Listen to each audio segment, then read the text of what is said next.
On va maintenant continuer notre étude du phénomène de réflexion en allant regarder une chose intéressante. Pourquoi on se sert de miroir?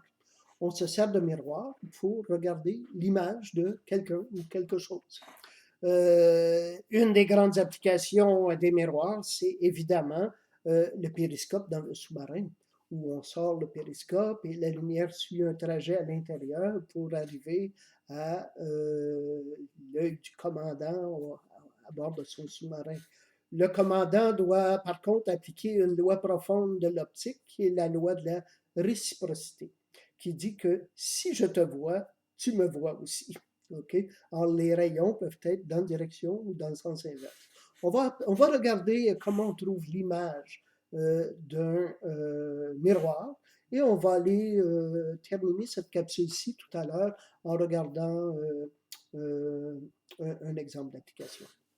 Alors voici, dans cette diapo, on montre ici une flèche, un miroir et un observateur.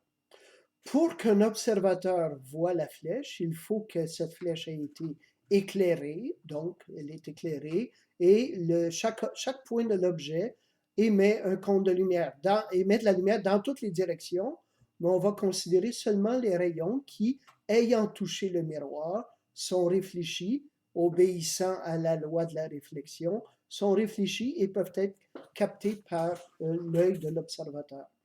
Pour l'observateur, comme une des caractéristiques de la lumière est de se propager en ligne droite, pour l'observateur, il aura l'impression que ces rayons proviennent de ce point-ci, d'où ils semblent diverger. Donc, l'image de l'objet réel apparaîtra au lieu d'intersection d'au moins deux rayons, l'image de n'importe quel des points, et le raisonnement qu'on vient de faire ici, on pourrait le faire de n'importe quel point de la flèche. Or, on observe ici, d'un premier temps, qu'il s'agira d'une image virtuelle. On a dit qu'on a défini l'image virtuelle comme émettant des rayons divergents. Donc, le miroir produira une image virtuelle. L'image semblera être positionnée à une distance derrière le miroir égale à la distance objet.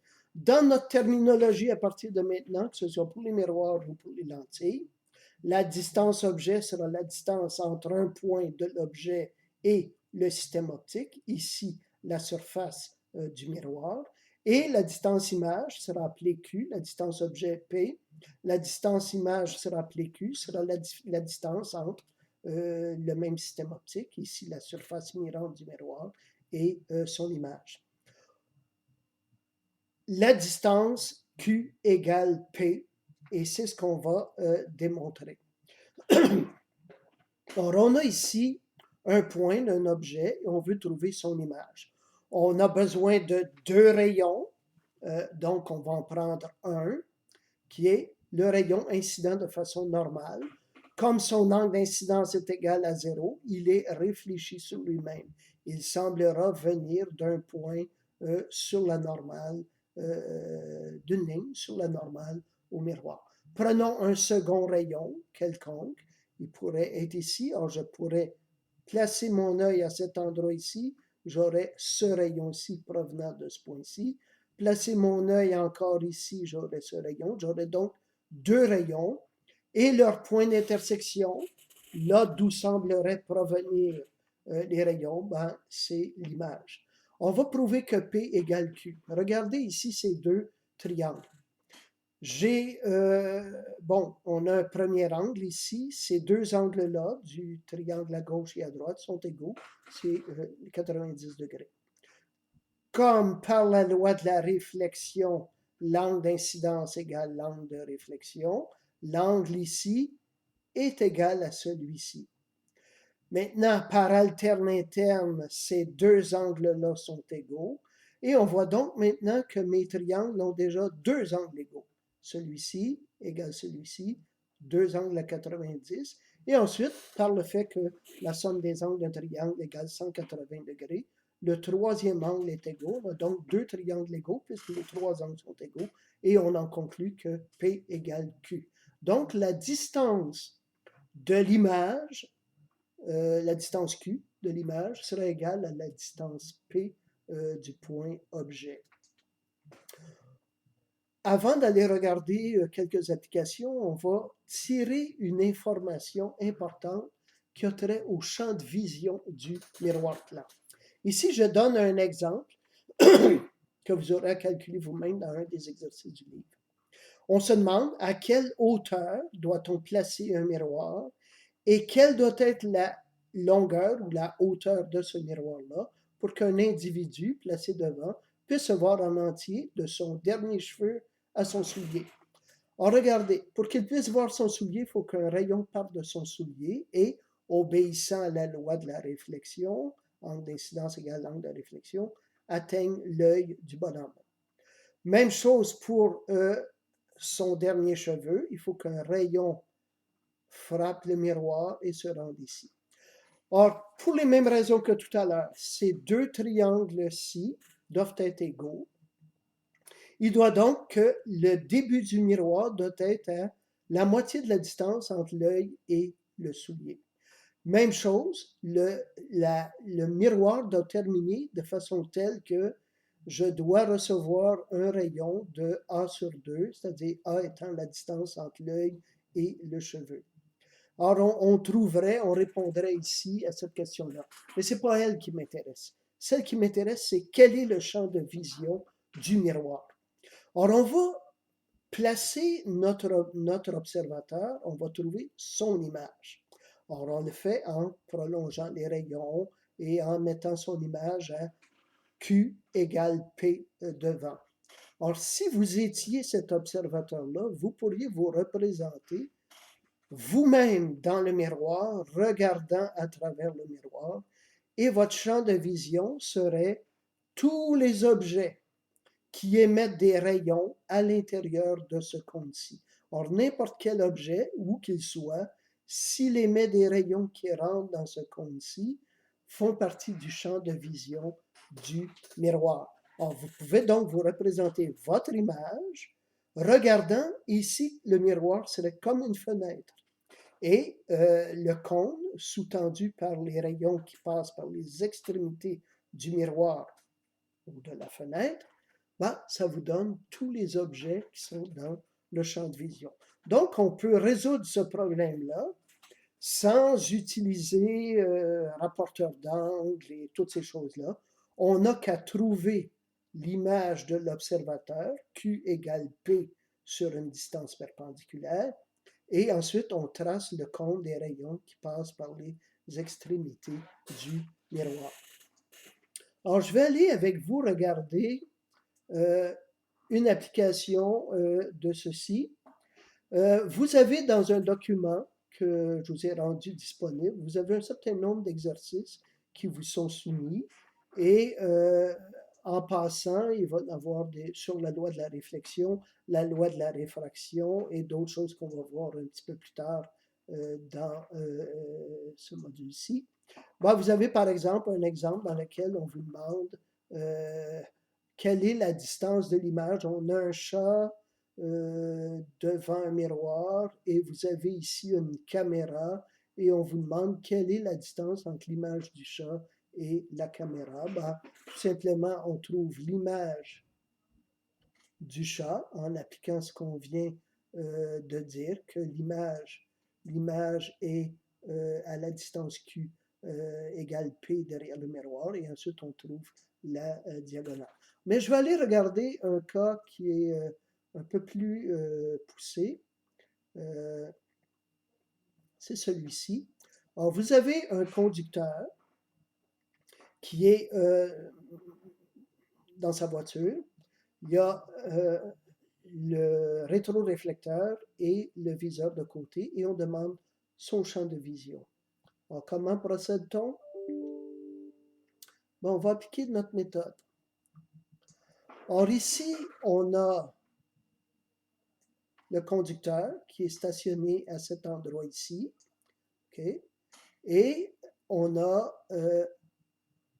les miroirs, le miroir principal et le miroir latéral. Or, on trouve l'image du conducteur derrière son miroir à la distance Q égale P, derrière un prolongement du miroir. Et ensuite, on trace les rayons. On trace les rayons qui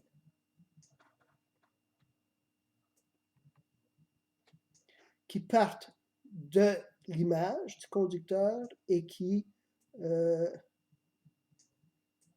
suivent, qui viennent faire intersection avec les coins du miroir.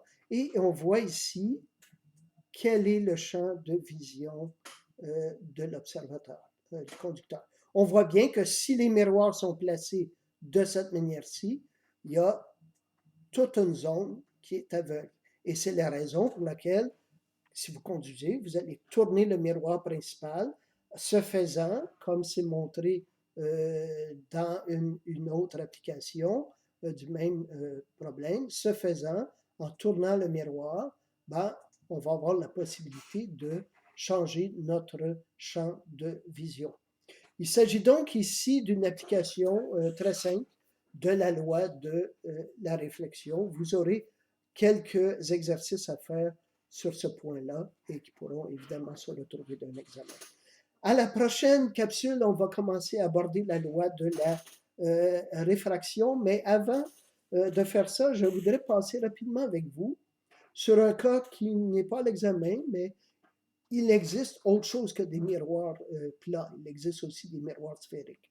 Je ne couvrirai pas cette matière-ci, il ne sera pas à l'examen, mais il est intéressant de le savoir. Les mêmes lois que nous apprendrons, que nous étudierons plus tard pour les lentilles, 1 sur P plus 1 sur Q égale 1 sur F, s'appliquent à des miroirs sphériques pour trouver l'image de ces miroirs. On verra un peu plus tard que l'intérêt pour des opticiens, c'est d'utiliser des surfaces, par exemple des miroirs, mais aussi des lentilles, pour changer l'angle des rayons. Et ici, on les fait converger à un endroit où on pourra produire une image. Or, avec des miroirs sphériques, on peut produire des images. Il y a toutes sortes de miroirs qui ont été utilisés, miroirs de Newton, miroirs de Cassegrain. On les applique pour l'astronomie. Et chose assez intéressante, le Canada participe depuis de nombreuses années à un télescope qui est à Hawaï. Et on est en train d'appliquer des nouvelles technologies où, au lieu de faire un miroir de très, très grand diamètre et s'assurer qu'il respecte la courbure nécessaire, on va plutôt faire un miroir qu'on pourrait se représenter ici comme étant fait de petits miroirs ou petits tambourins, et on va affecter l'angle de chacun des miroirs pour compenser, par exemple ici pour les aberrations de l'air. Or, on fait une mesure avec un laser et on voit que l'image est embrouillée à cause des aberrations, et on va ensuite affecter l'angle de chacun des petits miroirs pour retrouver une image très claire. C'est de l'optique adaptative et c'est en grand développement depuis quelques décennies. Différents télescopes qui sont utilisés pour l'astronomie, l'astrophysique, étudier le cosmos, chercher des signes de vie dans l'espace, des molécules organiques et toutes sortes de choses. Donc, il y a énormément d'applications à l'optique qu'on est en train de voir. Le télescope Hubble, qui approche à la fin de sa vie, qui nous a donné des images spectaculaires, était fait d'un miroir de diamètre 2,4 mètres qu'on a déployé rendu dans l'espace. Lorsque vous voyez des antennes paraboliques, ben, elles obéissent aux mêmes lois de la réflexion qu'on vient d'étudier, mais elles le font pour des ondes qui sont dans des longueurs d'onde différentes de celles du visible. Des télescopes gigantesques pour détecter dans l'infrarouge. OK. Alors donc, à la prochaine capsule, comme je disais, on va commencer à étudier la loi de la réfraction.